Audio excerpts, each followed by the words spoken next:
to start out the build series, we obviously are up on jacks today. Just checking out my big brake kit in the front.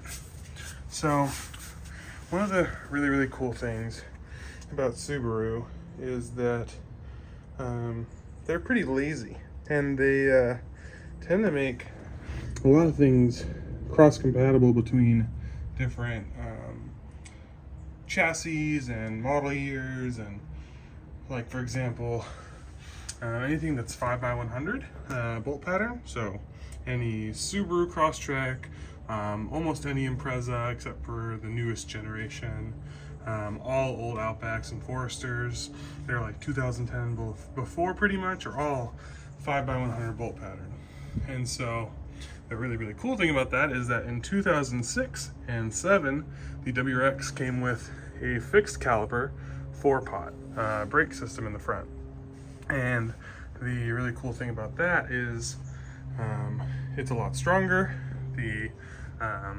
Basically you have double the clamping force because you have 4 pistons in front instead of 2 on like your normal crosstrek rotor.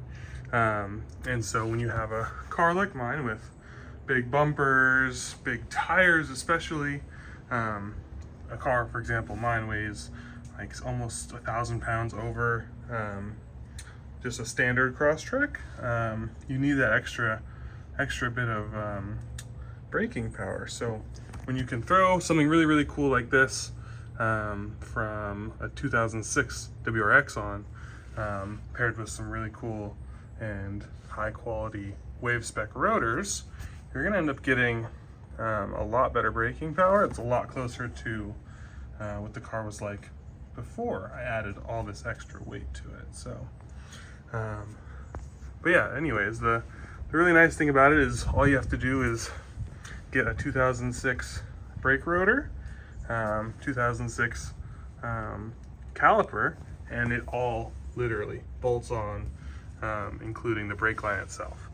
So super simple, super easy to do the install, and you get a lot of extra braking power from it. So, and then you can also add in more aggressive pads. I went with OEM WRX pads because I really don't need that insane of braking. I don't need to stop on a dime. And those more performance pads like Hawk pads, for example, tend to be a little bit squeakier, but for track and stuff like that, that makes total sense. So lots of options, but this is definitely a worthwhile upgrade. One of the really nice things about this is you can do this to more than just crosstrek. Pretty much anything that's 5x100 bolt pattern should be able to do this conversion.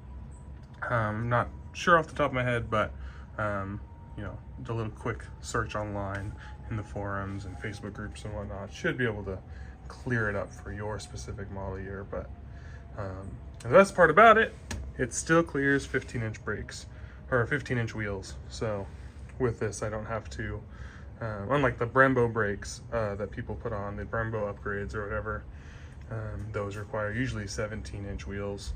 And for off-road, obviously, we want as much rubber as we can get, and adding an extra inch of metal on a wheel would not be ideal for that. So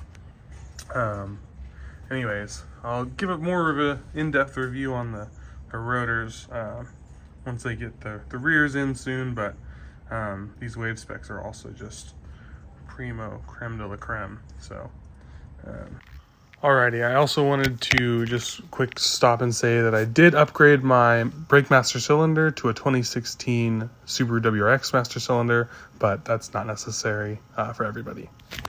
Alright, y'all, I just wanted to say one or two more things about the big brake upgrade on the Subaru crosstrek.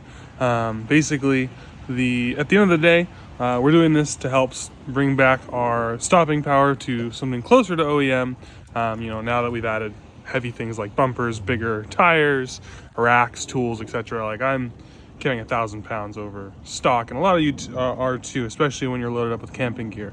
And when you're all loaded up like that, and you have your regular OEM brakes, you're going to be struggling quite a bit more to stop, especially on like a wet surface like this. For us overlanders, these big brakes are not necessarily going to make us stop on a dime or anything like that. I want to keep our expectations real, but they are definitely going to improve your stopping power back to closer to OEM with all of our big heavy upgrades. At the end of the day, we're not gonna be stopping with any kind of like Brembo brake capacity or anything like that, but these are gonna do way better for us. And then secondly, I wanted to cover the fact that it's not just the rotors that you, or the brake calipers that you're adding. It comes down to the pads and the rotors too. So adding something like a wave spec rotor is really helpful. Something that's able to dissipate the heat better. It's going to stay cooler and not have any brake fade or anything like that. Is super important. And then choosing an appropriate pad for your style of driving and whatnot too. If you're doing a lot more rally style stuff, you're probably going to be better off with something more like a Hawk pad. It's a lot more aggressive. It's going to screech a little bit, probably make some noise, but it's going to stop your car a lot faster than anything softer or more OEM, which is what I chose, because OEM still stops me pretty damn well, and also is significantly quieter than some other setups I've seen or helped put together. So anyways, yeah, at the end of the day, this brake upgrade is good for any Subaru pretty much with a 5x100 bolt pattern, and it does in fact clear 15-inch wheels like these F44 wheels. So really sick upgrade, but also not completely necessary. If you are a lot closer to stock weight, just have some bigger tires, you probably can get away with either a better rotor or a better brake pad. You don't necessarily need to do the full upgrade, but for a lot of us with, like I said, the heavier bumpers, lights, etc., those lights weigh a lot. So this full upgrade is definitely worth it. But anyways, leave your comments and questions down in the comment section below. I'm also going to try and put links to the rotors and calipers down there, and hopefully a list of the vehicles that this upgrade works for. So anyways, till the next time.